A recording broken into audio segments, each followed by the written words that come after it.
Warehouse rolling safety ladders are a great addition to your warehouse when you're picking from shelf levels up above.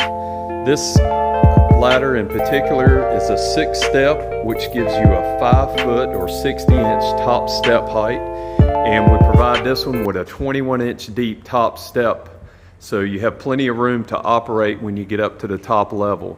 You can see they have safety handrails all around, and we use a grip strut tread that makes it very easy for your shoe to grip while you're going up and down the ladder. This particular ladder has a safety lock step. Right now it's engaged to be able to roll around the warehouse. And those are swivel casters on the front so you can maneuver it in any direction. And when that top yellow step is pressed down, it locks it into place, and the rubber stoppers come in contact with the concrete floor, and then it's safe to move up the ladder and back down.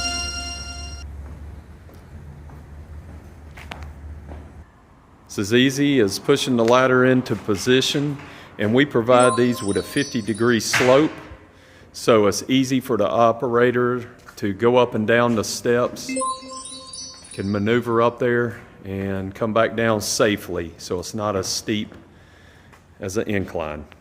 These are great warehouse safety rolling ladders. We can provide them in any height. This one is a 5-foot to the top step height, but we can go up quite a bit higher and do shorter ones as well. Give us a call if we can help.